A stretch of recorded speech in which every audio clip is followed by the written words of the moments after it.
Hey, it's Francis Lamb, host of The Splendid Table. Every week on our show, we talk about food and cooking and the meanings of food and cooking.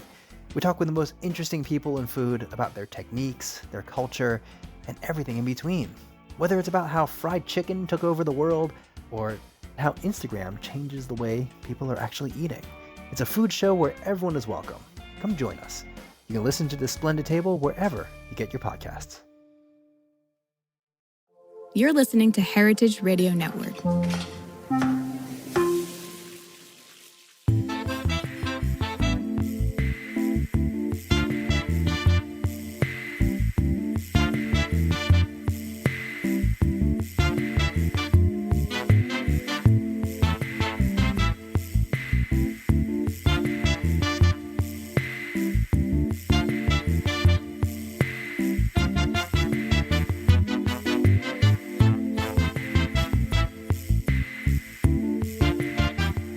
Welcome to the Grape Nation, your weekly wine journey. Our guest is Luis Seabra. We'll talk to Luis about the Douro, Dao, Vino Verde, all his wines and more.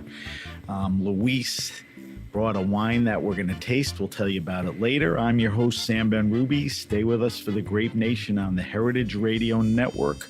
We bring wine to the people.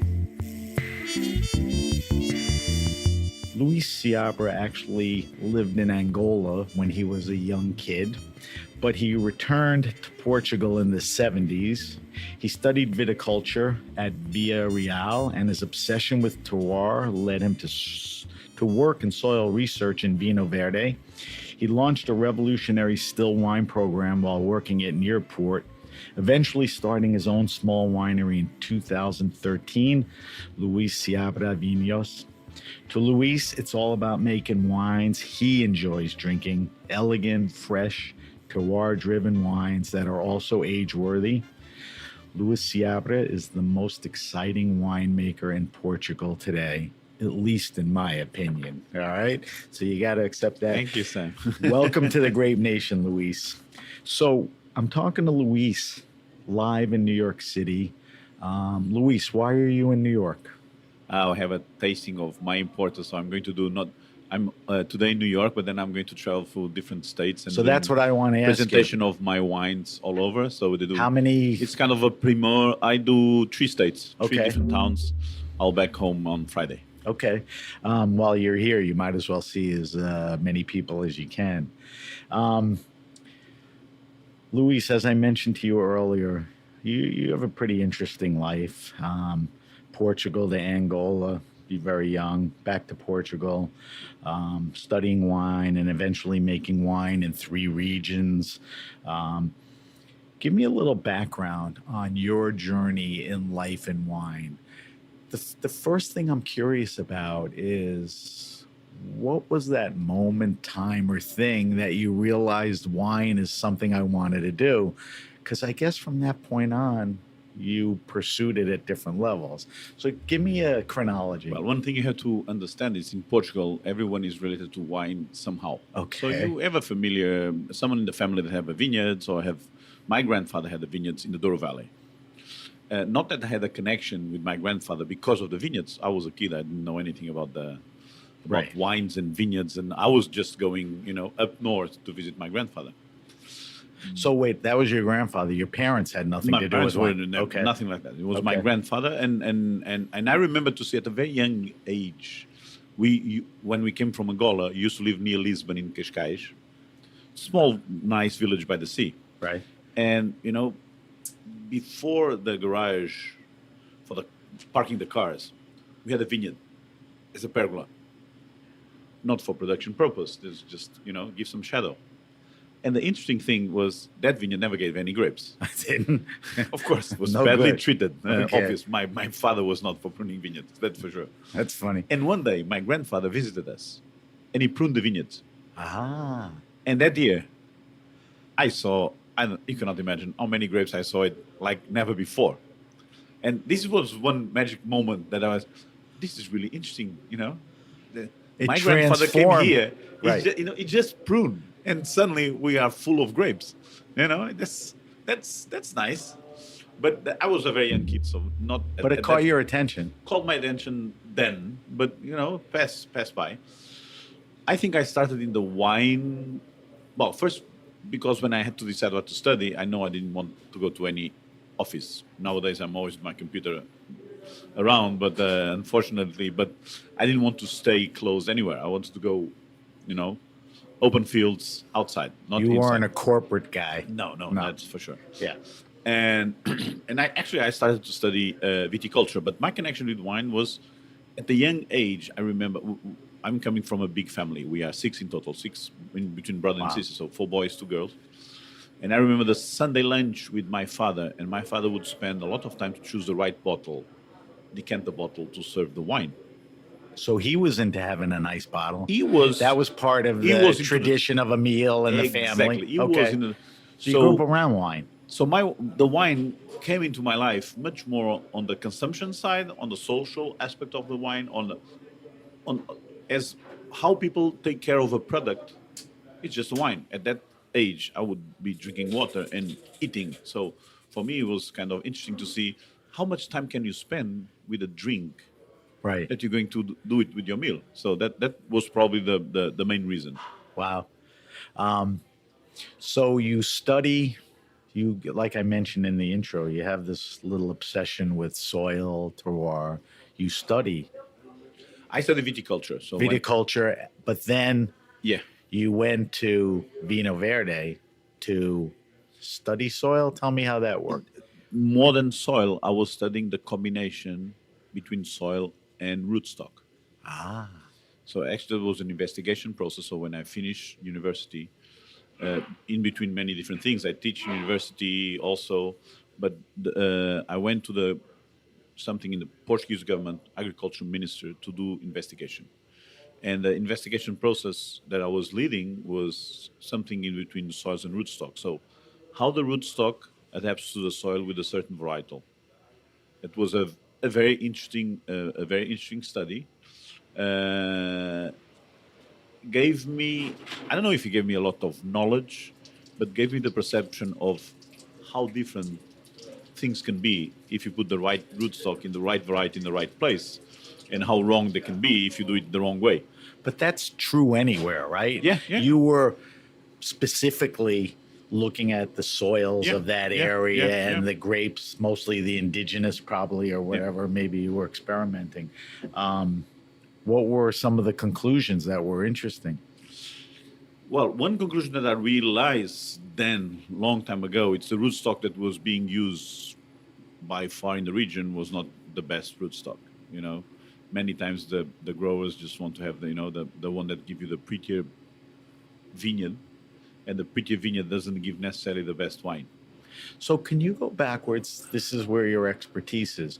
When you talk about rootstock, you're talking about the root and I guess, the trunk. Are you cloning things to the rootstock, or the Yeah, rootstock is, the grape? So, well, healthy as- rootstock with proper, Yeah. cloning will give you, a vineyard of healthy. Is that what we're talking Well, about? as you know, phylloxera was a big problem in Europe. Right.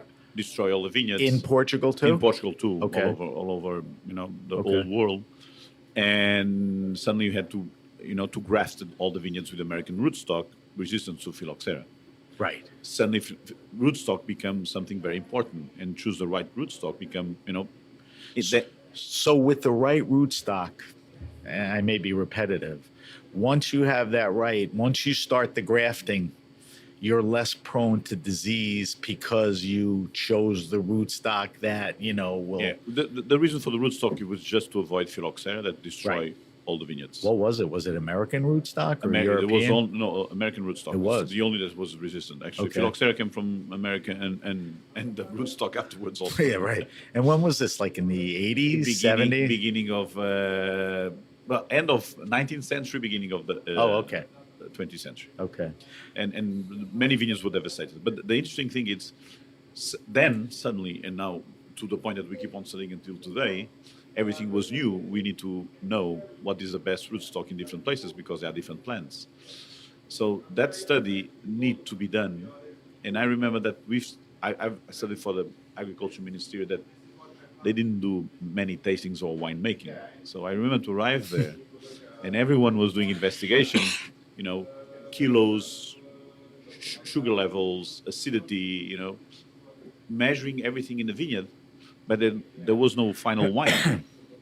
But yeah, I mean, And then what's I realized, well, what about if you vinify it and we taste the final wine to see the result? Oh, do you think we need to do that? Of course we need to do that. so it was if we're literally producing grapes for rootstock wine- study with no final grape product to vinify. But that's the for me that's the problem. Still to today, it's viticulture is separate from winemaking and shouldn't be, because Okay. many times the viticulture investigation never finish in the final wine. Right. How And do you then- how do you know How do you know? what the benefits of what you did is? Exactly. Right. Also because it's very subjective. So if you get together three people around a bottle of wine, around the wine that is a result of investigation, they may have different opinions. It's very difficult, Sure. especially if you're not prepared to do the final tasting. But for me, this is the main thing. So it was interesting to see people that never taste wines before and trying to do a panel for tasting the result of the experiment. Do you think other countries and governments were doing similar stuff? Yeah, well, all over Europe, actually, all, we're doing all kind of right. all kind of research. Yes. Nobody was sharing anything, were they, or a little? No, you can share whatever you want, but if you don't have the exact soil and the exact varieties, Right. What's you know the procedures, you know how to do the investigation, Right, the but you can never, process but you may- can never get the same results Right. anyway. all right? So you did that. At some point after that, do you go to? Am I pronouncing it right? Nearport. Yeah, so in between many things I've done before. So when I was studying university, and immediately after I teach in university, the people that were just arriving with those first year classes. I work for the government investigation. Then I work in a big cooperative in the Vineyard area. Not doing the best wines ever, but very good for you to learn about logistics.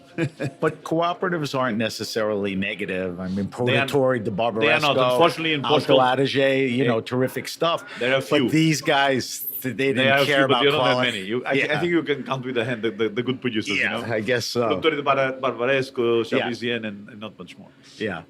But anyway, it was Were you aware of that? Did that frustrate you? a little bit, but it was also beginning of everything. So Right, you know, knew as much everything as was you new knew. for me. So that was interesting. Then I went to the opposite side. So I went to a consulting company doing consultancy in winemaking and viticulture to very small growers that didn't have any condition. So I learned the other side, how to do wines with no conditions, how to improvise, how to find solutions for problems that you would never imagined you would find. And that was another interesting period of my life where I learned a lot, although it was also desperately because, sometimes you're doing wines with no conditions and, Right. you do the best you can. It was also a very good school. And only after that I went to Newport, working at Newport for several years. Was Dirk there, or was it the was Dirk. family? Was Dirk there? He Dirk was ahead like of the next generation. in He a was way. already ahead Yeah. of the company. Was that an interesting opportunity? It was. You worked with them and developed still wines, right? Yeah, they were already producing the still They wines. were. There was a winemaker before. The first winemaker was the one that preceded me, before me. I got in the stage that Newport was already focusing on dry wines, on table wines, but growing a lot. So from the moment I got in and got out, the company grew a lot in volume and in Really? producing the wines. But it was interesting times because everything was new in Douro.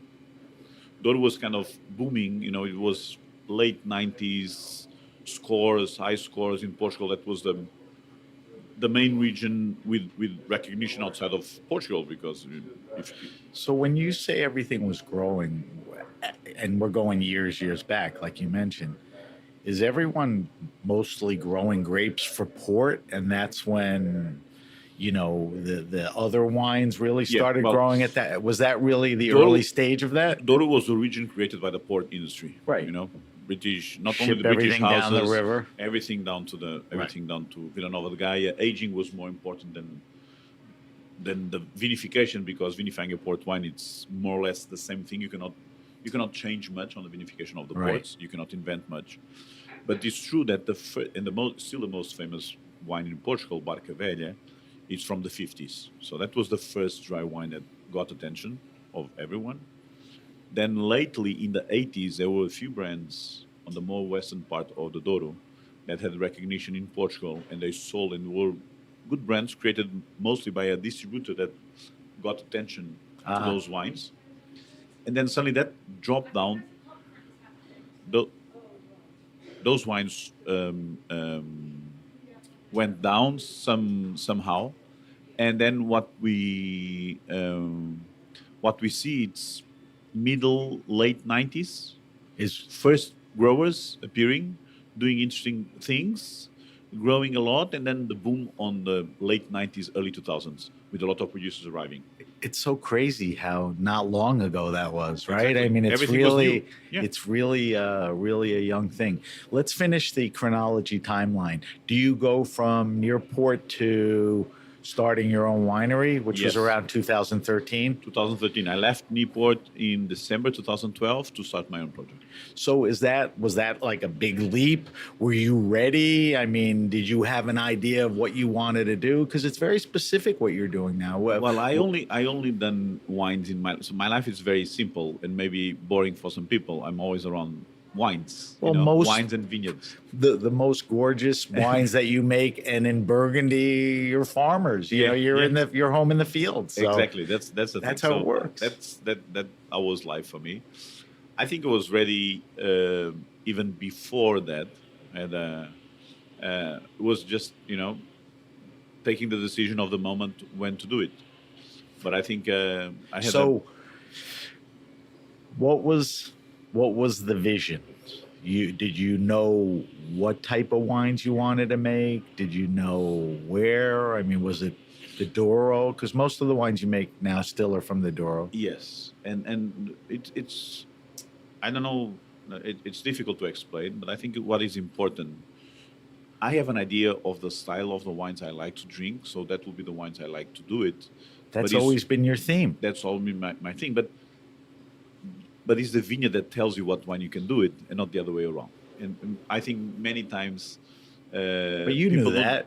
People don't realize. But many times, even I think wine growers, wine producers, they don't realize that you can do the wine that the vineyards allows you to do. So the decision of making the wine is to find the right vineyard. Right. So the big And let work, the vineyard speak. exactly, the big work was to find the vineyards that I would like to work with, and that is the main thing. After that, the vinification is kind of a simple process. Right. If you come in with good grapes. Yeah. So you're getting to a point that I want to talk a little more about. Portugal's been making some great wines, for a while. And this sounds, not right, but Portugal's really starting to get the attention it deserves. Should have gotten it earlier, is my point. But it's really starting to get the attention. And I think you were very much a part of that. I think people have said you're the leader of the new Portugal Renaissance. Take it or not, it's been spoken that way and all of that. I'm curious about two things. What is that Renaissance? Was that what you were alluding to, like in the 90s or since then? And has there been a cultural shift in Portuguese winemaking? You were in the thick of that, so just take that any way you want and respond to that. Well, one thing there's many more people doing good wines in Portugal. Not and saying maybe they're that's- not, yeah, but and- I'm singling you out specifically. Exactly. No, but that's the vision that in some places people have, but it was more than that. Portugal spanned different phases of the wine production. Portugal produces and sells wine for centuries. Right. It's a wine country. It's probably the old world country that have more vineyard area for surface of the country, I would say. And passing different phases, we have great wines from whites and reds from different regions, from the 30s, from the 40s. But at the same time, we had a lot, like not only us, the world would have more faulty wines, and Right. And then in the early 90s, late 80s, early 90s, a lot of winemakers studying in university arrived to the industry, and they changed the industry. In For some better? cases for better, in some cases for worse. So all the wines became less faulty, all the wines became more drinkable, but maybe they done wines that were more similar in between each other. So technique was overpowering the place. The vineyard, The vineyard, the grape. There the was area, what the French call the terroir, the is that combination of everything. manipulation or I think they improved many things, Right. because hygiene in the winery. They introduced a lot of winemaking products that maybe I'm not 100% agreeing with that, but they made the wines at a very good standard, but very similar. In that process, we lost the magic of those unique wines that are, maybe you don't have many, but the ones that wake you up when you smell the glass, when you drink it. Oh, this is a different story. And maybe we lost a little bit of that, especially also it was the late 90s. Fashion was, scores, points on the wines. right that Extraction, influenced what type of oak, wine you made, exactly. right? Yeah. So was the production influencing more than the place? So it was a bunch of university guys who came back with technique and ideas. I think and that happened not only in Right. Portugal, that Right. happened all over the old world. So is the shift either culturally or the Renaissance recognizing that and getting back to, letting the terroir and the grapes express themselves? I think in most of things in life, we have to go a little bit too far to come back to the right place. And I think people realize that. So suddenly they realize, oh, maybe people are giving attention to wines that express a place. That is, it's the perfect wine doesn't exist. Like there's no perfect person. The edges and the combination between the different edges make the perfect balance in between a wine and a person and everything. So people realize that wine is way much more than what you do in the winery. Suddenly, it's the vineyard, and suddenly, in many cases, you in the winery you make too much effort that you don't need to do it. Right. Your effort, it's covering what the wine can give. So many times you realize that with age and with experience that less effort let the wine speaks for itself.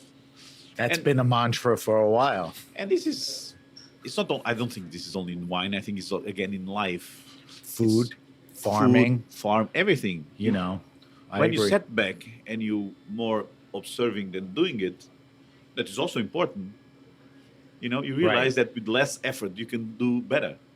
I'm curious because I've been to the Douro and, visited wineries, the hills down to the river.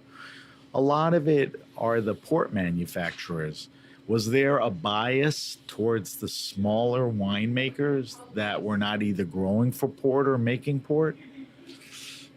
Well, you have to understand that this happened and more today when the consumption of port wine it's not growing. It's No, it kind of you hit know, its plateau. fortified wines, 20% alcohols and sugar. It's maybe not the wine that is in fashion. So, in the beginning, No. some of the port houses went straight to the still wines, and the ones that they didn't went then, they are doing it now. So Right. everyone is on the still wines production. Right. That's an interesting transformation. When you make wines, when you started the winery, and even today, are there any regions, winemakers, wines that you taste or know about how they do things that influence what you do? I mean, I'm sure you got a bunch of wine buddies from around the country. Around the world, I from meant. the country and the world. Right. And But do you look towards someone and say, that? And it's more than that. I think one thing that I still try to do it's visit many different wine regions and different wine producers, and I learn with all of them. But one thing that is important that I tend to say that to our younger people that arrive is when you go out and what you see is not what you're going to do when you arrive to your own place. What you see outside just make you understand better your own place. Right. You That's a fair understand way to better put when, it. when you are. So I have plenty. Don't do what they do. Understand what they did. Why but they do, did. Right. And what you need. But apply to your place. And that, Right. that was another thing that happened in viticulture. I think is still happening a little bit. The studies were done in the country that not necessarily apply that to Portugal. So if you study viticulture in Australia, it's not the same thing as doing viticulture in Portugal. Or viticulture in north of France is not the same thing as doing south of Portugal. So you have to adapt to your own place. And in many cases, we didn't. So globalization and university people, they globalize more or less the attitude towards vineyards without thinking where they came from and what are their realities Right. in comparison to other countries, other wine regions. So That's- I love many wine regions. I love many producers, both in Portugal and outside Portugal, and I learn with many of them. Would be not fair maybe naming all of them. I Right. may forget some, but there's a lot of great people doing wines all over the world. And most of the interesting things, it's the passion they put it, but more important than anything, it's how their brain worked to get to a certain place. It's not the destiny that was interesting, it's how they thought about it to get to the destiny. Right. That's a very interesting point.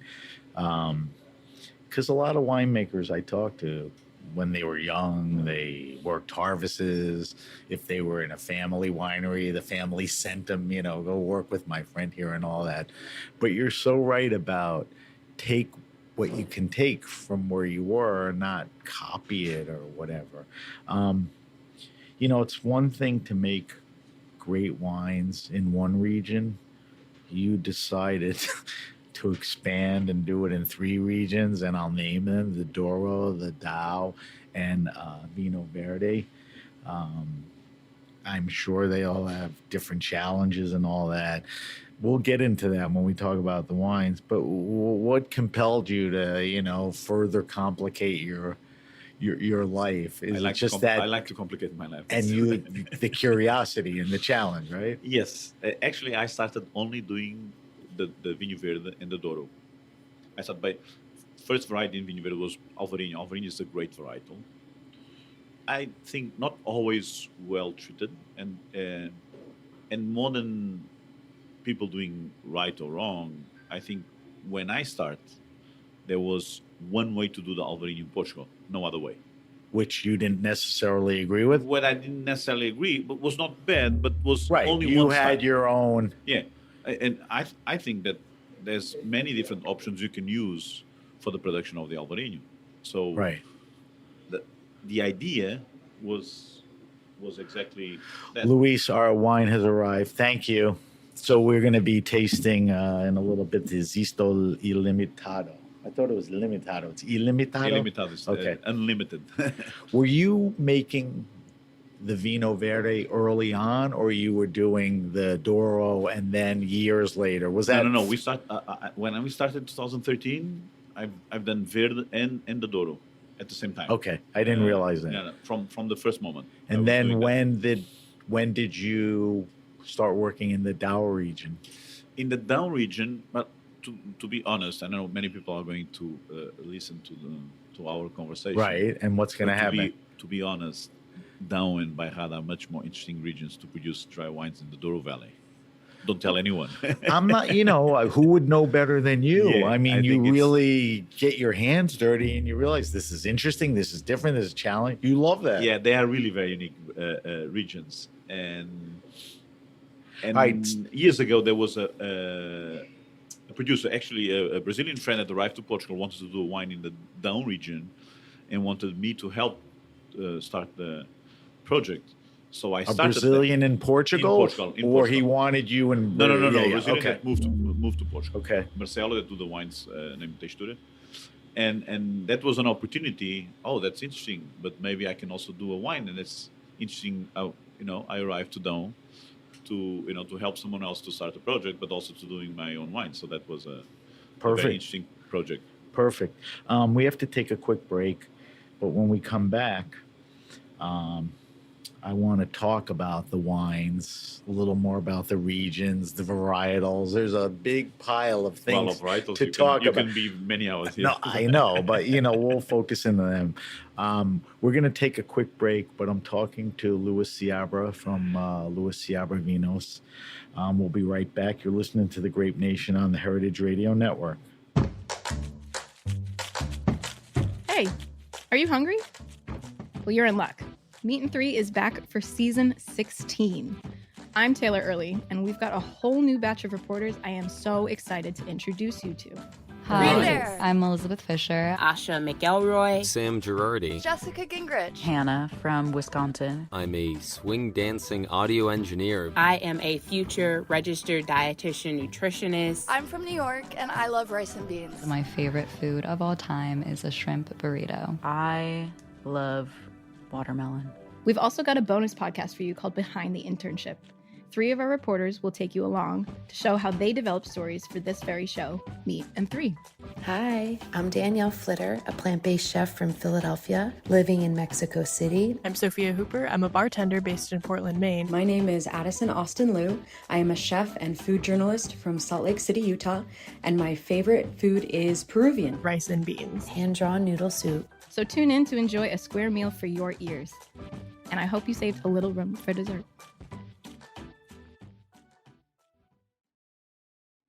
All right, we're back. We're back with my guest, Luis Seabra. Luis has his own winery. Luis, you make a lot of wines, but not a crazy amount. And there's method to the madness, and you'll help me organize them. But I want to ask you something first as a backdrop to, getting into the specific wines. You don't put a label on how you farm. I think the label you put is you do common sense agriculture. So this is not the opportunity for me to research and tell people what it is. What is, at this point, you've been doing it for years. You make upwards of a dozen wines. What's the common sense agriculture? Does it include organics or? Includes, what we do. Treatments? Includes organic every time that we can do it. And proximity that we have to the vineyards. So I would say the perfect viticulture is not the one I do it, because I cannot be on my vineyards all the time. I'm here, I'm not in the vineyards. The perfect agriculture, I would say, I don't travel anywhere, I'm not going to sell my wines, I'll be there full time. What we do is we do organic farming.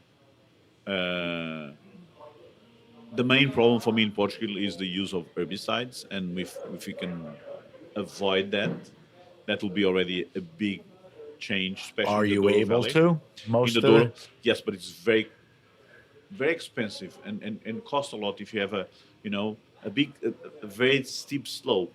And normally you have growers that have 70 years old, and they cannot go with a machine cutting the grass, each month or 3 times or 4 times a year. It's a very hard job. So it's difficult. It's very difficult to do it, but I think it's necessary in the Douro. But for instance, this is in the Douro to do organic viticulture. It's easier. In the Vineyard area, for me, it's impossible. But tell me why. I think that's a climate-related thing, right? Climate-related. It rains Dry a lot. versus. Yes, it rains a lot in the Vineyard area in the north. So treating your vineyards, doing organically. And I know one producer that have one vineyard that does organic. No, I know 2 of them. And it may happen that one year they don't have any production. Oh, God. Also doesn't, for me, it doesn't make sense. And it's kind of, you try to avoid maximum to add anything to the vineyards, outside the vineyards. But sometimes in that region, it can be my ignorance. I don't know how to do it. That's common sense, which is that's common when sense. The circumstance comes. Exactly. And you determine the options. And this but what, actually is a big discussion. Get specific with me. Is that the possible use of some herbicides or just other different No, herbicide is not a problem. There we can easily pass with the tractor to cut. It's mildew, the down mildew. It's a big pressure in the vineyard verde. Any area that rains because a of lot, the moisture. Because we have a lot of rain, and with high temperature, it's difficult to control that only with copper. And only with copper won't work. Only with copper because no, you do it copper. You can make some bentonite or some sand you added to absorb humidity in the grapes, but you have a slashing rain and everything is washed out of the berries, right? And you have a limited amount of copper you can add to the vineyard. That is also it's also a heavy metal, right? It's not healthy. Again, it's still a triangle solution. It's not only it's not healthy, that in that region, at least me, I don't know how to control it. And I'm not there 100% of the time, and I don't know how to control it without having to use some chemical products. I would say probably every year round. It was maybe some very dry year like 17 or something like that we could avoid it. I don't know any other way to do it without using these products. I would prefer not to. Right. Like you prefer not to have an antibiotic when you're sick. Right, but some people treat automatically all the time, all year. They're not. The problem in that region is circumstantial. people do it by rule. Every 2 weeks, they have to treat the vineyards, no matter what the weather is going to be. And that's the thing. You have to think before you take an attitude, not be repetitive without thinking what you're doing. This is something you have to answer from looking outside.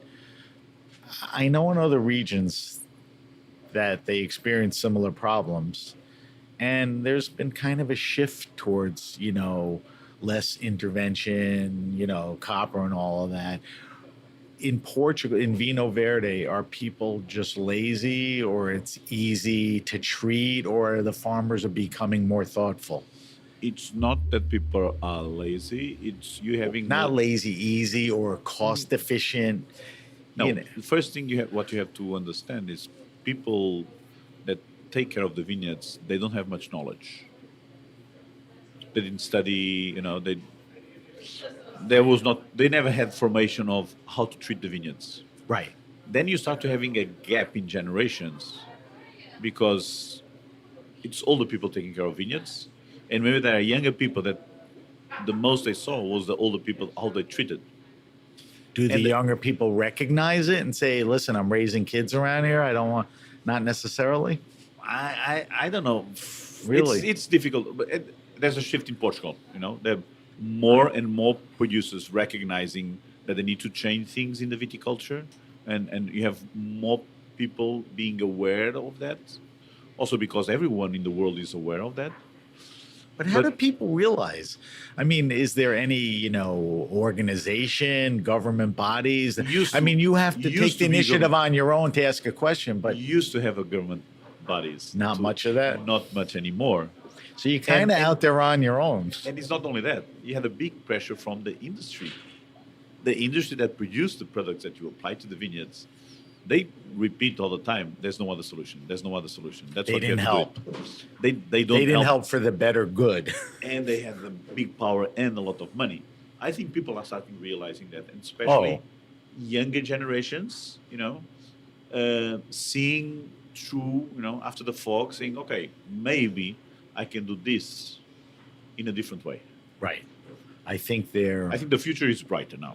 They're more informed about it. They want to know the story, and they're more conscious, health, environment, soil, which is, a good direction.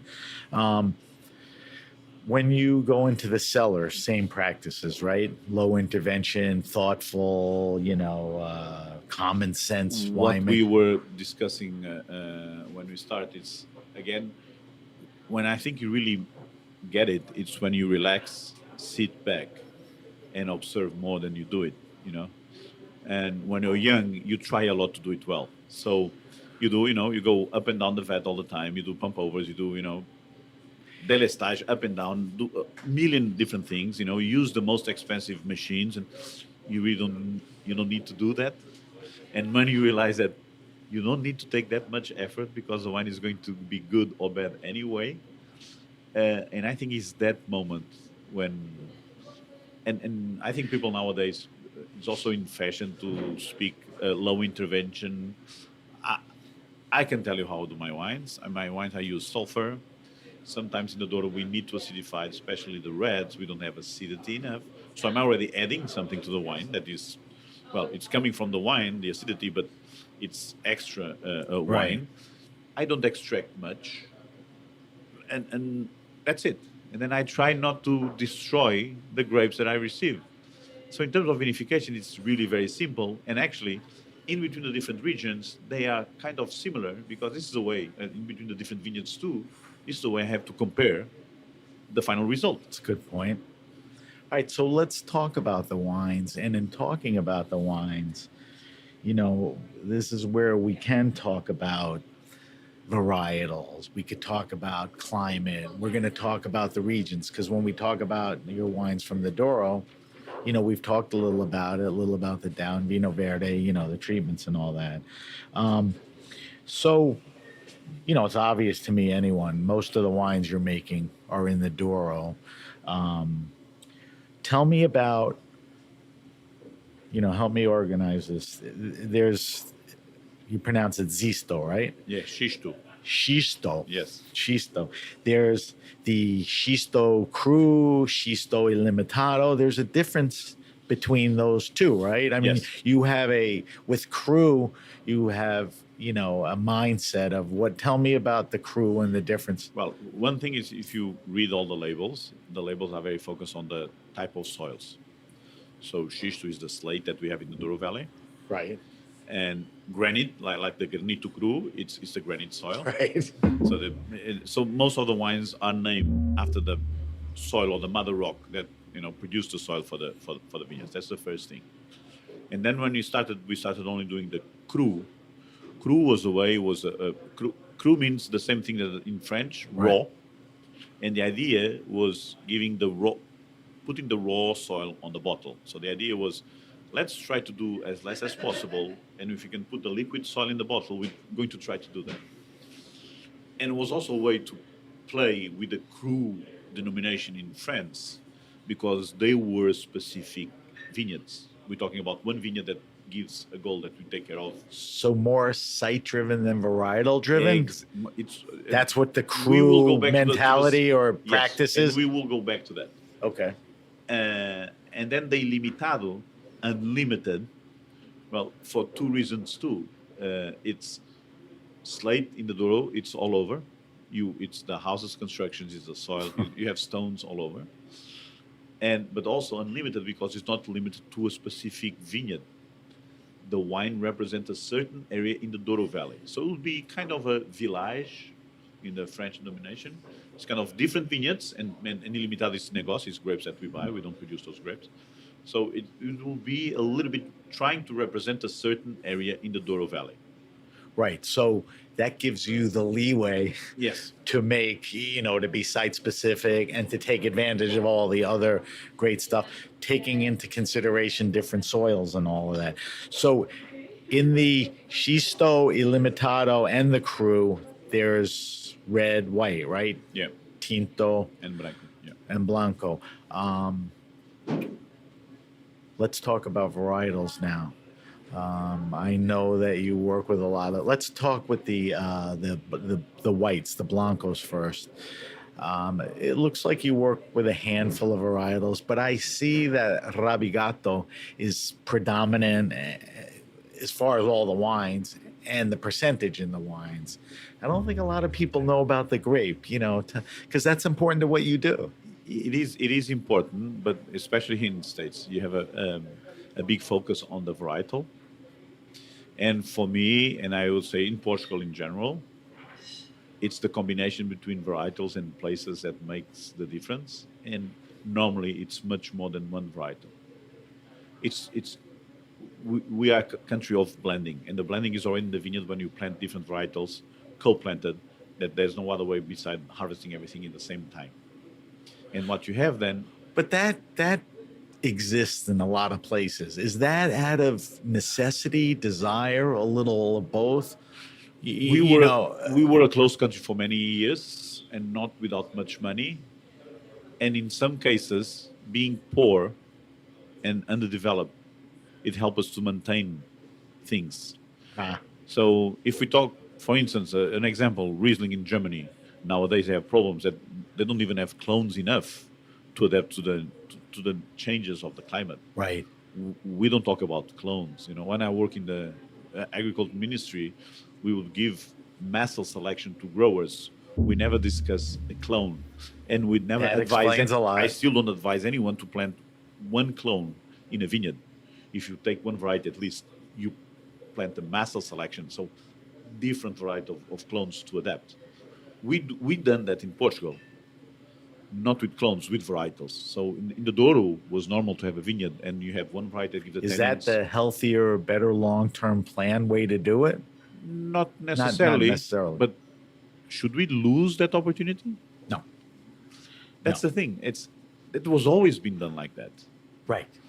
and it's way much more in an intuition way. And meaning that when you decide to harvest a vineyard that have so many varietals, you really have to know well the vineyard. You cannot taking berries and analyzing the samples that give you a certain level of sugar and acidity cannot guide you to take a decision when to harvest. You really have to go there to taste and to have a general feeling, because you can do So it's 3 or 4. It's a little less science and a little more feel and understanding, right? But the winemaking, it's a very science-based. Yeah. But you have feel. To feel. Right. But this is organisms that transform sugar into alcohol that you cannot control 100%. Right. And you have to realize, no matter what you do, you can give all the conditions, but you're not going to control 100%. So, for better or worse, you're still in the hands of God. See what's happening. You try your best to give the best solutions, but you don't know what you're going to do. So, in the vineyard, it's more or less the same thing. The opportunity of having, and this is for many reasons.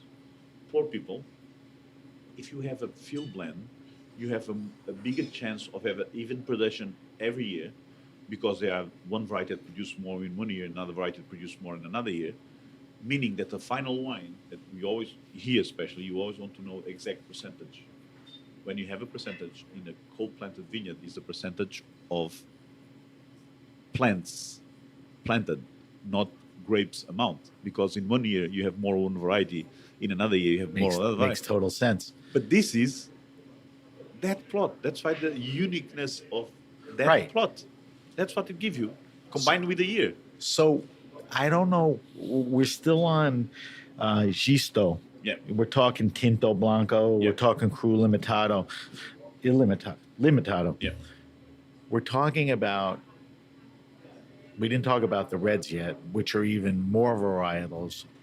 Are you doing a lot of wines, some wines that are field blends? Are you fermenting them together and not separately? What I do ferment, it's the vineyard separately. What I try to do it, well, if by some chance logistical you cannot do it, I have to blend different vineyards, but my idea is always I should vinify the vineyard separately. But that vineyard has multiple varietals.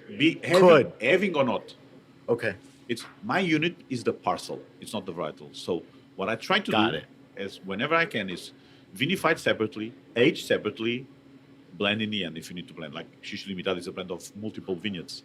But I know each vineyard how it behaves year after year. It's for me to know the vineyards. Right.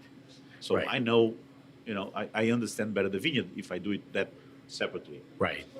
The best variety in the white wines in the Douro, for me, the best variety is clearly Rabigato. And that is a good foundational. That's a good foundation, and I think this is one example where the combination of the place where Rabigato is planted, and the Rabigato is a local variety. This is the great combination. So eventually, if I would have only Rabigato there, I would be a happy man. Right. But you're managing it. When we move to the reds, the tintos, we're talking about more varietals, right? But in the vein of what we've been talking about, I mean, we're talking 6, 8, 10 different red varietals versus 3, 4, 5 whites. Is that accurate? Well, just so now what are we doing there? Is it still field, Massa, all that stuff is still there? You have to realize something. I think the Douro Valley authorized varietals. I think they're 146 or 148, something like that. It's pretty This big. is what you can plant in the Douro Valley and name the wine as Douro. So you imagine the possible combination. Crazy. Well, nowadays people don't do co-plantations. They may put the same different varieties in the same parcel, but they would plant it separately because it helps. It's the modern way and the more logical way to adapt. One thing that I believe it's the older it gets the vineyard, the less important is the varietal, and the more important becomes the place. So stay with me on this, because this is something I'm familiar that's important to you. Older vines, which is what you're talking about, and you also like altitude, right? Also, yeah. So the older vines act differently, or they give more mature act wines. Is not the right word. I would say that you can feel it in the wine. So when you plant a very young vineyard, when you do the wine of a very young vineyard, when you taste it, you clearly feel the varietal that is there. All right, so now we're getting to where the varietal imposes itself. So you taste, Toriga, Frank, whatever variety you planted there, you taste it and, this is this varietal. In an old vine, it's more difficult that to happen, even if it is only a single varietal. What are you tasting? You're tasting more the place. So the place. The roots are deeper. So if it's shale or clary, the roots are deeper. The wines tend to be less fruity. They tend to be a bit more complex, but not that obvious. While it's also like a person growing, Right, sure. You have a young age, they are very intense, and then they got a bit lost when they're teenagers, and then you get an adult person, and things become more interesting. I totally get it, but old vines, you can't make old vines. When you buy a parcel and you cannot. replant. I would say that a vine starts to get adult, give interesting wines after 10, 15 years. Is that you're comfortable after 10 plus 15? Yeah, and then they start to be really mature after 20 or 25 But you start after 10, 12, 15 years, you start getting a sense of the place beyond the varietal. Exactly. Another thing in the Douro is a mono project. I think you make mono C. And mono A. Both are in the Douro? No, mono 8's in the down. Right. So let's stay in the Douro. Tell me quickly what mono... that's another label. Yeah, the name came from mono varietal. That's why it's named mono. Okay. And then you have the C because the first letter of the variety. The variety is Castelão. Right. Castelão it was already the most planted varietal in all Portugal, and exists much more in the south of the country. A while ago or now? A while ago. Okay. A while ago, not now. And exists mostly in the south of the country. So it's very known in Setúbal, south of Lisbon, also Alentejo, and Lisbon area. That area had a lot of Castelão. And it's a very interesting variety that produces fairly good amount of kilos of grapes per plant, what is very interesting, but not in the Douro Valley, what is even more interesting. And for many years was badly treated because people were trying to do something what Castelão cannot give. And what I tell everyone is don't blame the messenger, it's the message that is wrong. Right. Castelão doesn't have much tannins, doesn't have much color. So in the 90s, people were trying to do 15% alcohol dark wines, and the variety was not good for that. No. Or they plant the variety in very fertile soils, and then the variety will produce too much. That also doesn't give interesting wines. So it's not the fault of the varietal. So by accident, I found out this vineyard that is the unique vineyard that I know of Castelão in the Douro Valley. That is not that old. It's kind of 28 years old, something like that. Good age. Good age, but not that old. But it's the only one. So I'm the only producer that ever produced a single Castelão in the Douro Valley. And you see, being a variety that is not part, it's authorized variety, but you see it a little bit in the old vine, but you don't see much. Right. It's a foreigner there that was perfectly adapted to the place. That was prominent many, many years ago, and now is sort of exactly. And then it's interesting. And then you see, and it's this is always a hard question to ask. it's a descriptive question. What are the characteristics? I mean, what are you seeing color-wise? Because I think a lot of my listeners have not, For me, the Castelão, it's very the way at least the way I vinify the way it and I only treat it, only the way, I you do make it. I think it's kind of a combination or something in between a Gamay and a Grenache. Okay. And in the warm Two years, great grapes. In the warm years could be a southern area Grenache. In the cooler years could be more a Gamay style. It's a variety that have this pretty fruity, but also this foxy character of those varieties of Gamay and Grenache. Interesting. A good tannic structure, especially because it's planted in Douro, but not as prominent as all the other varieties in Douro. That makes the wine a bit rounder. And I divide the varietals in two main groups. You have the oxidative, the red varieties, oxidative, and the reductive varietals. So in the oxidative varietals would be Pinot Noir, Grenache, Gamay. You have others, and on the reductive will be Syrah and some of the Cabernets, and they have different reactions to the oxygen.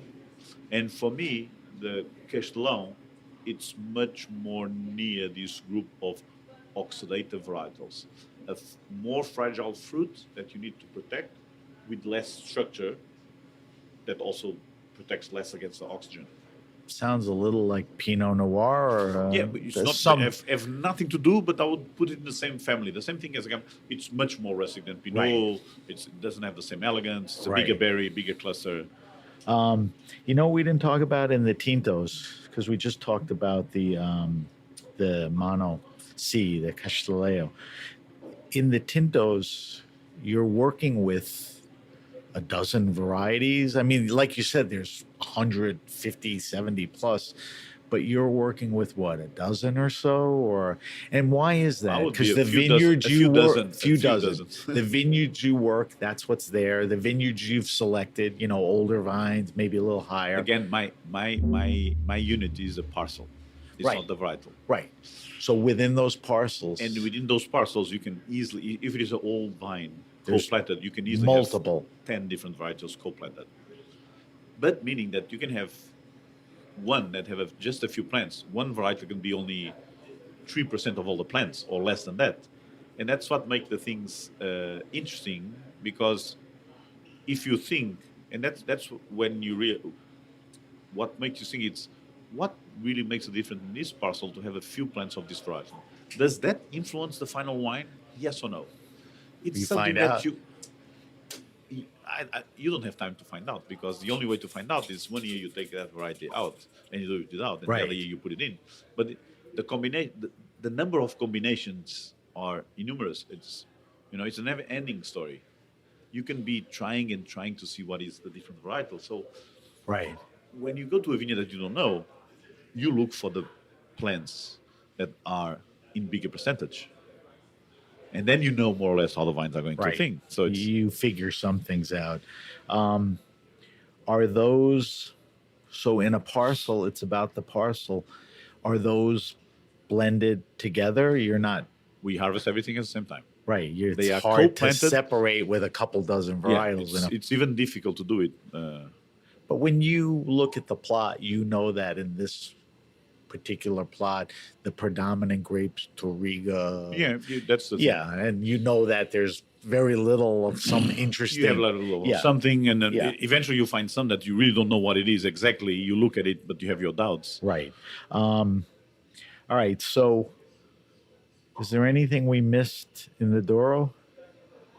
I think we got them. Well, I tell you.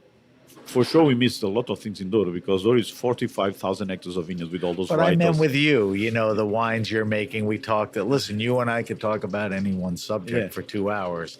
We're trying to be broader. I'll end with Vinho Verde, but let's move into the DAO. You make a Mono A, Alfrocheiro, which is the grape, right? The grape, yes.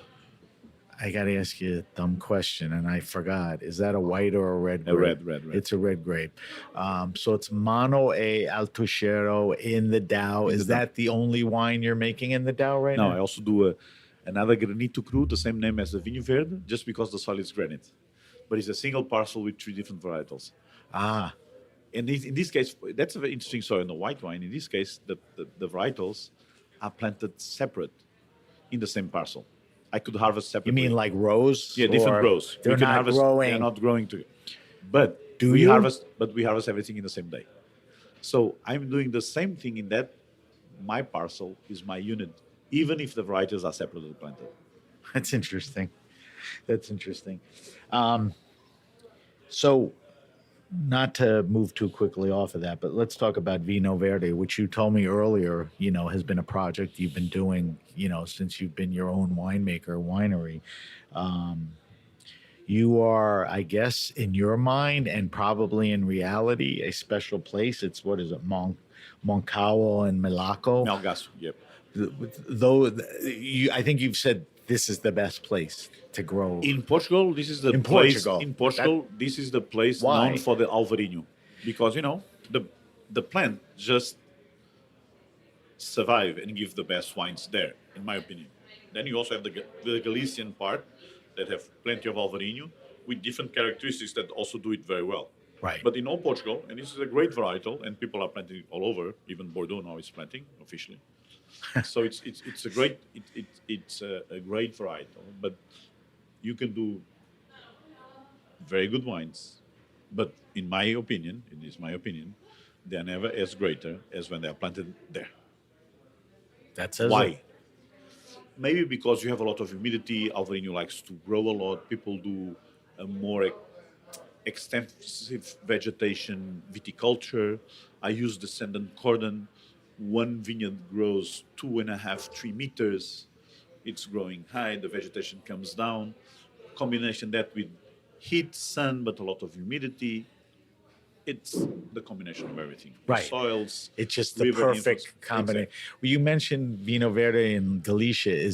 Do they have moisture problems up there too, or also same thing? Yeah, same. I the just weather didn't is know very if similar. it is similar. Similar, very similar.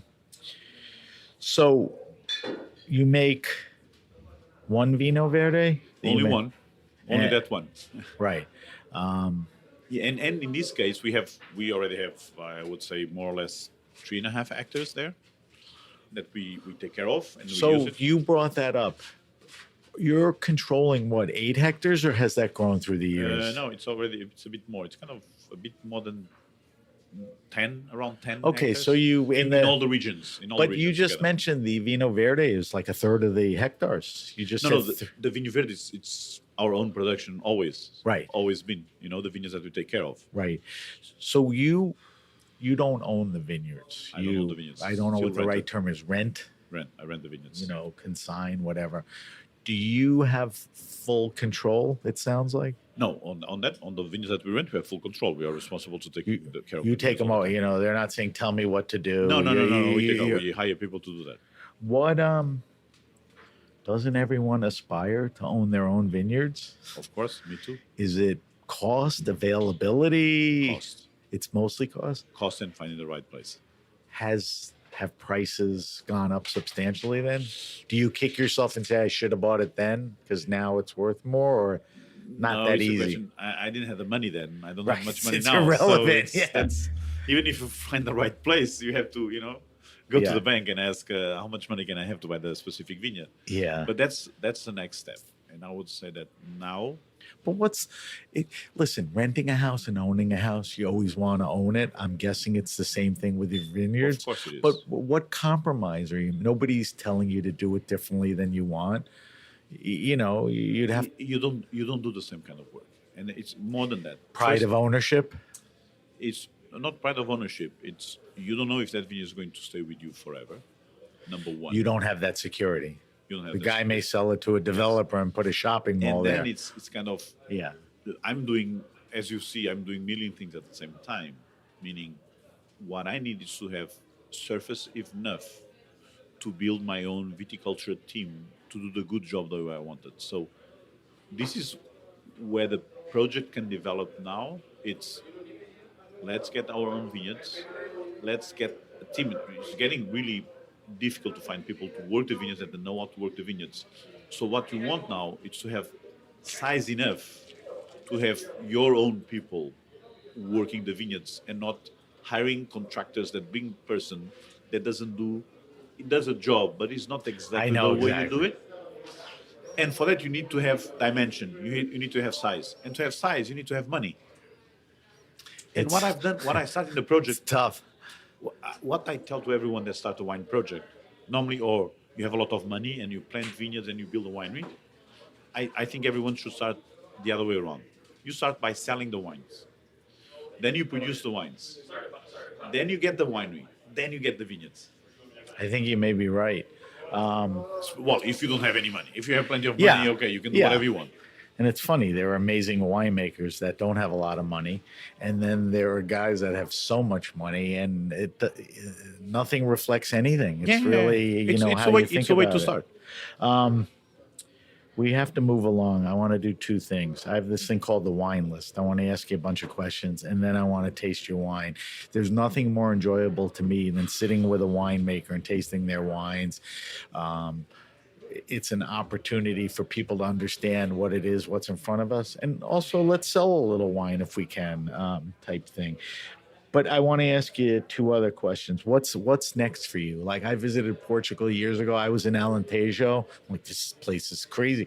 Do you have an itch to go there? It doesn't make sense. Well, I'm trying to pace myself, not to complicate my life. Okay. I already did it because I already had a small consultancy and doing a small wine. So you got your... in Spain. I love Bairrada. I hope I don't see any good vineyard because then I'm going to complicate even more my life. So you need to focus. In terms of wine production, I need to focus on what I have. And right. I love hearing that. As you realize, we don't have that many labels compared with people now are just bringing one more and one more. We talked about it. And I'm avoiding doing more labels. And it's interesting what you find in people. I learned that when I was used to work at Newport. And now I don't know how many labels, millions of labels. Right. And we already had a lot of labels. And people realized that, come on, you have so many labels. It's so difficult to taste. But they always made the question, what's new? You just said I have too many labels. And I think what's new? There's nothing new. New is the new vintage. It's so counter. Yeah. Last thing. Are you a big jazz fan? Yeah, very much. So I'm always curious, who have you followed? Who do you love? I mean, who are the best jazz? If you ask me, I'll say Coltrane, Miles Davis. Then there's Miles for sure. Miles from day one to now. Miles is just his whole evolution of. No. I don't agree with the whole evolution. I think you like the middle, earlier mainstream stuff. Yeah, the mainstream one. That stuff was off the charts too. Yes, the best musician. But you know what? It's a bit like the wines. Simplicity. It's the most difficult thing to achieve in life. To do simple things. So when you do simple, you get perfection. So to that point, there was a famous recording engineer, Rudy Van Gelder, whose whole concept was simple miking and, not blowing it up. And there is a parallel, It's funny that you brought that up. All right, Luis, we have to do two things. One, we should open the wine. I have this old-fashioned corkscrew. You could do it. Nice. But I have a thing called the wine list. It's 5 questions. It's the same 5 questions I've asked. I've 300 guests. Okay. I post these on social media. All right. So the first question is, what are you drinking now? Meaning at your leisure, what's in your refrigerator with the seasons changing? Sometimes when you're on the road like now, it's a chance for you. Tell me, sometimes the answer is beer. What are you drinking now besides? I drink wine. But what are you curious about tasting it? Tell me a few things that you're drinking now. I'm very classic. First, I drink a lot of everything. Okay. And I try to drink everything that I don't know. So if you tell me on purpose a varietal, a country, a region that I never tasted before, please give me to taste. Okay. That's rule number So that's 1. inquisitive. Always trying, anything. Always trying. That's the first thing. Then I used to get together with friends, and the friends would bring only reds. I was bringing whites. Nowadays, on purpose, because I like whites and reds. Nowadays, it's the opposite. They all bring whites, and I bring the reds. That's funny. Because, I like the idea of having the ability of drinking champagne, bubbles, whites, reds, fortified, desserts wines. This is the part of the wine that I like. That's not an easy corkscrew, right? No, it's not an easy cork. Oh, is that it? No. All right. So you mentioned champagne in there. You mentioned all kinds of whites. There's that beautiful pop. So you're pretty inquisitive. You want to try everything. I want to try everything, and I want it sounds to like you're understand everything. Right. All right. So that's a good answer. This is kind of the silliest question in the batch, but it's a fun one. What is your favorite wine and food pairing? Not what you and I think is the best ever, champagne and oysters. And it's probably something you don't eat often, but what works? And you've had it, more than a few times. What's like that, ooh, ah, wow, this goes great with that. Jura non nouillet. Wait, Jura? Jura non, meaning not top up with a veil. Oh, okay. Oxidative with a veil. Okay. So, biological aging. So a veil, oxidation. Wait, you're saying with a veil? With a veil. Okay. Oxidation. And then you have two of the best things. Fat or ham or a great fried fish. Because of the fried, the oil. Exactly. So the oxidative, it's... Oxidative I don't think the combined word... with acidity. But what wine is that? Is that any wine that's made that way? What are you alluding to? Jura and sherry, they are the typical regions where the veil, and this is where the yeast that produced that veil, it's part of the terroir. Right. And it's all about also the way you make it, not only the vineyards. All right, so that's a first for the show. Nobody's ever given me that answer, but it makes total sense. I get it. I advise everyone to visit Sherry and to go with the locals at 10 o'clock in the morning, drinking manzanilla and fried fish. There you the best thing ever. All right, so that's a good answer, and like I said, I post them.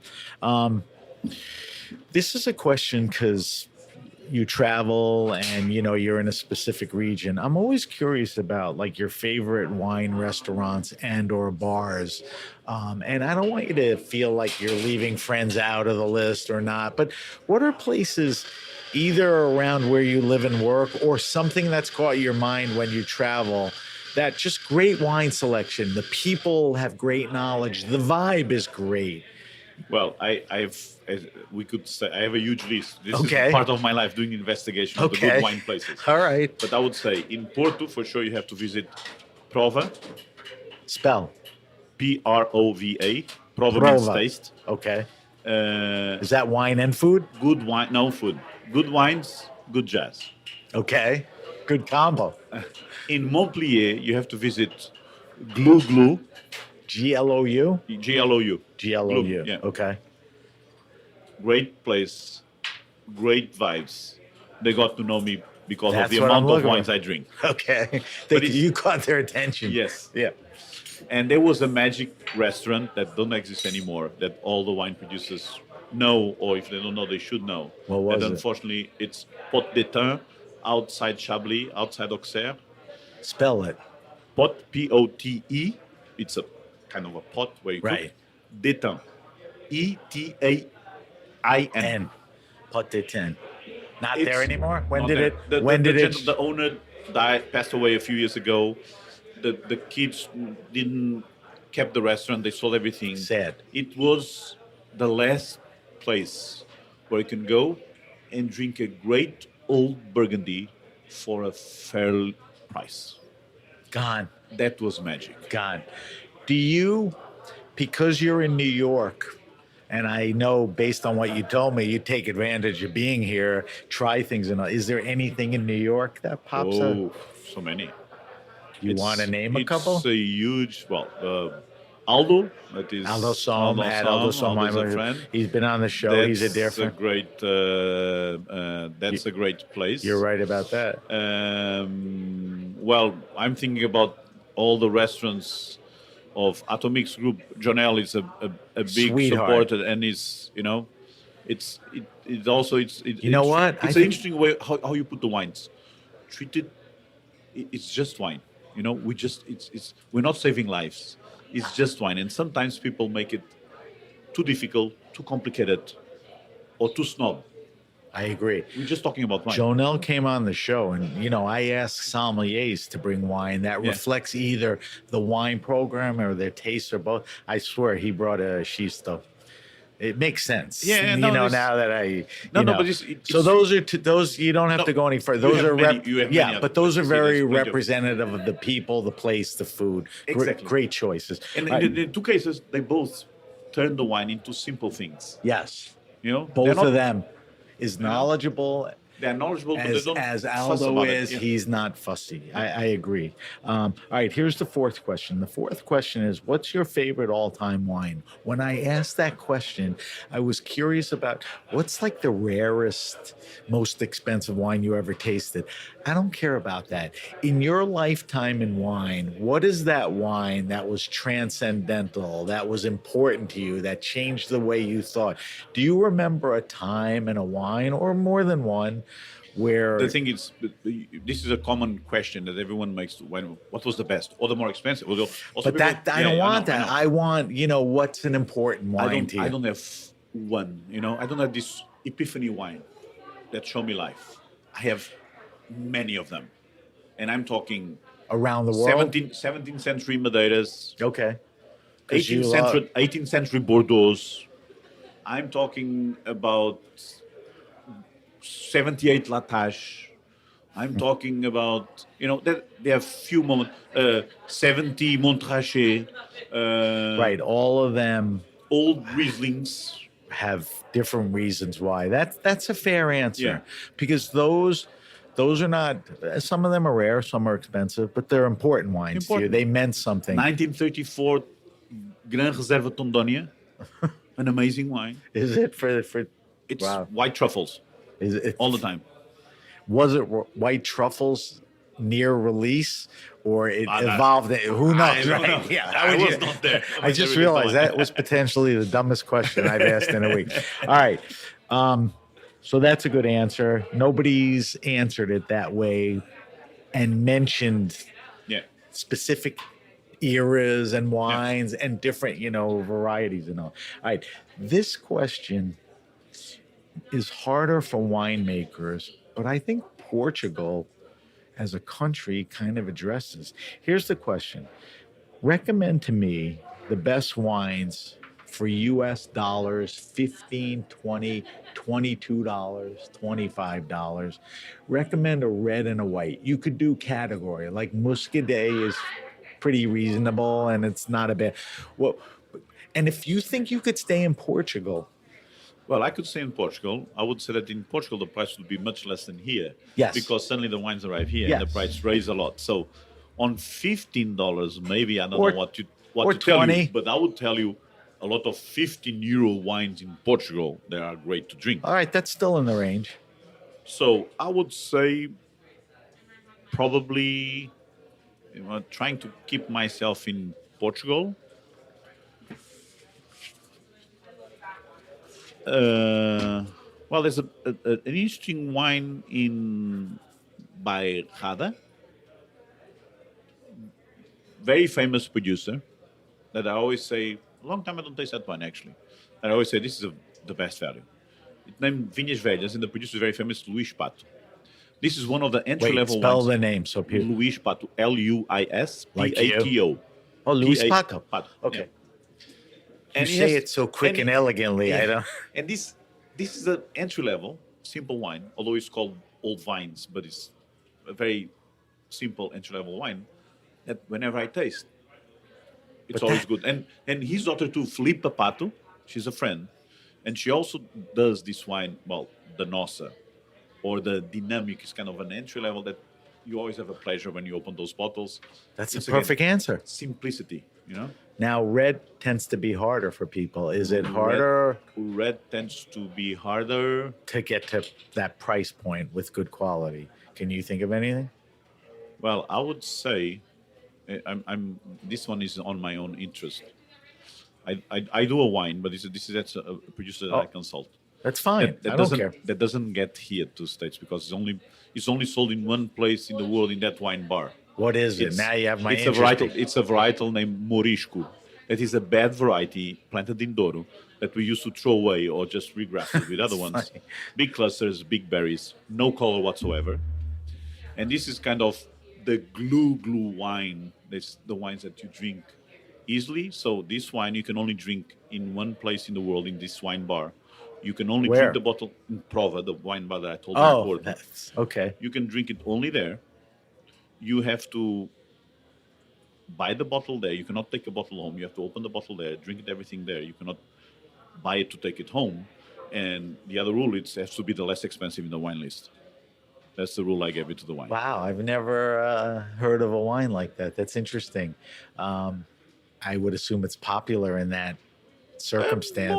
More or less. So nowadays, I don't think it's fashionable to say that I'm selling the less expensive wine on the list. It's kind of people are running away from that. Yeah, I don't, although sometimes people look for it, but then people say, give me the second least expensive. Yeah. There's that whole argument. All right. So good job on those questions. Like I said, I'm going to post them. Our listeners love to hear, what guys like you were drinking and thinking and all that. All right. The last segment we do is we call it the weekly wine sip, where I taste a different wine every week from the maker or, whoever I invite. This week, we're going to taste Xisto Ilimitado. Okay. Unlimited. All right. So the floor is yours. Tell me about this wine before we taste it. Well, this is the main variety here, Rebigat. Is what you have others, but this is really what makes the wine different. And this is a wine that tried to represent a certain area and a certain specific type of soil in that region, that we call it mica schist. So this is a soil where the granite meets the schist. So it's the slate, but with the minerals of the granite. That for me, so it's the two. best soil. It's actually the two interactions. It's a transition soil. And for me, this is the best soils in the Douro to produce white wines. And it's not only me, because when I arrived there, and many generations ago, people were already planting whites and not reds. Okay. So it's not me finding out that. All right. So let's throw it over the tongue and evaluate it. But before that, color-wise, it's got a nice straw yellow. It's not pale. It's not deep. It's a pretty prominent. Try not to protect the wines too much against the oxygen. So doing a wine is like raising a child. You should have two boundaries. In between the boundary, they can do whatever they want. If they try to get out, you just kick them in. So let them run without their shoes outside. Right.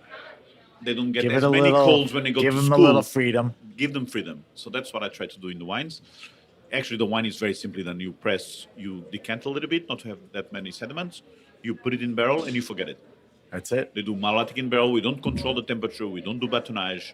We add sulfur after malolactic. So it's kind of easygoing. All right. So put it up to your nose and tell me some of the descriptors of this wine. And then the second question is, what's the Rabigato?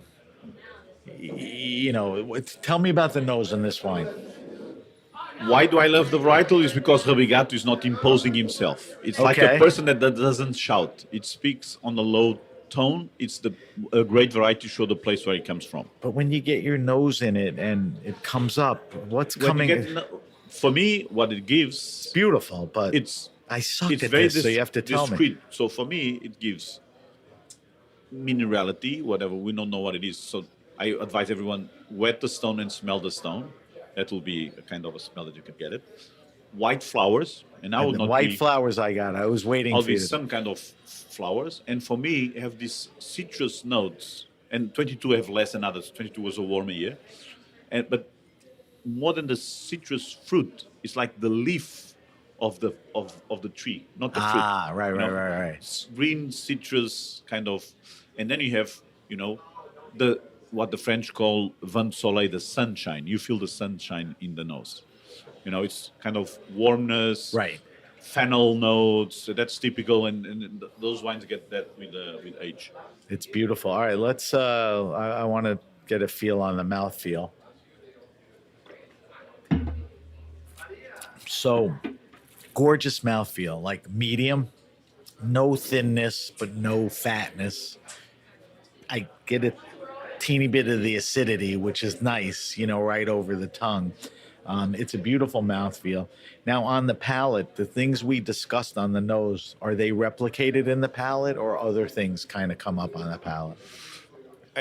For me, the palate is it's important how it presents from the beginning to the end. It's a single piece. You don't get in the acidity first or in the end, or everything is get together like a string, and comes up.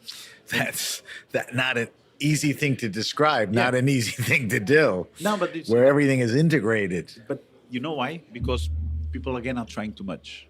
Suddenly, everyone wants acidity in the wines, and though it's a warm region, we can harvest very early unripe vineyard that's going to have a lot of acidity, but it's not going to have a lot of everything else. Right. And I think the main That thing doesn't is work. search for the higher vineyards, harvest a little bit later, when you can have all of that plus more complexity and more things. So, for me, many years Portugal was doing. Actually, the history shows a lot of great wines with a lot of acidity, but in Douro especially, when they start by doing wines trend, then the white wines were new barrel, lees, Right. batonnage. They were soup after 2 or 3 years. All those things. Yeah. People realized afterwards they need acidity, so they went up in acidity, Right. and then suddenly they are harvesting unripe grapes just to have the acidity.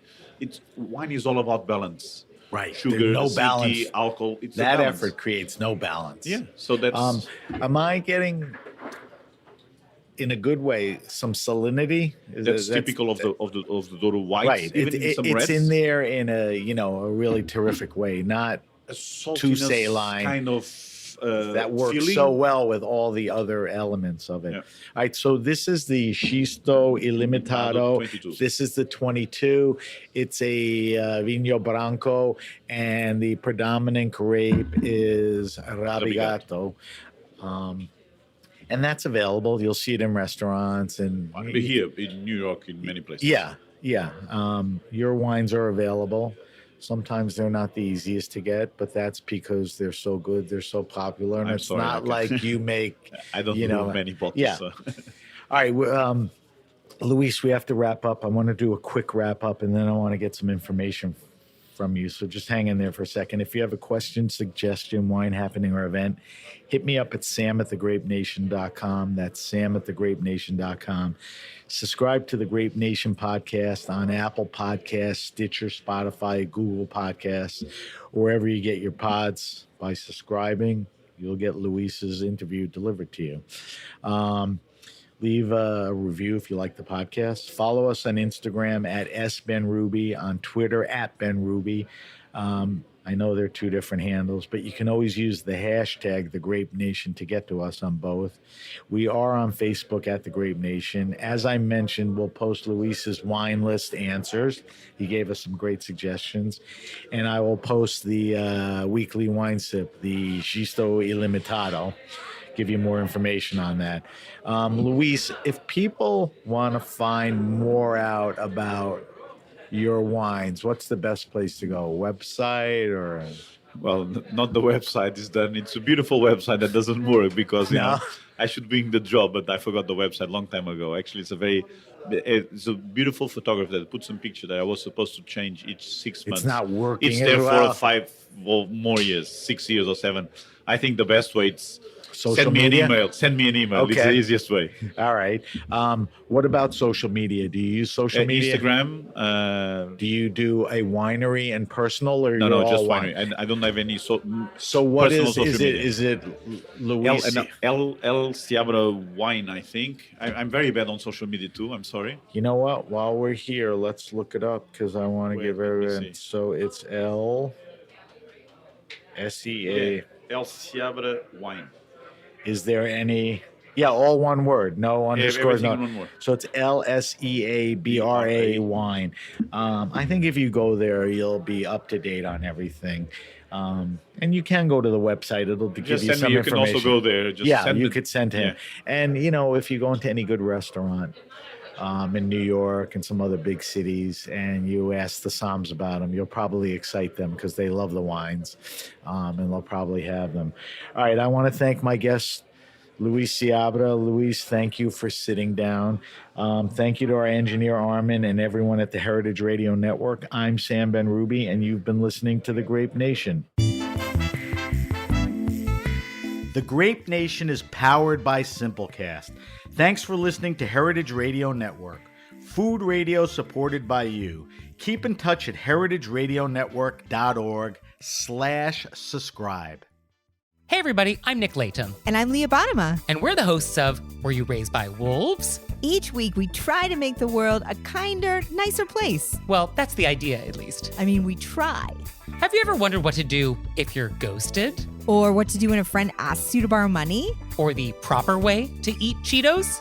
You know, the big questions. So please find Were You Raised by Wolves wherever you listen.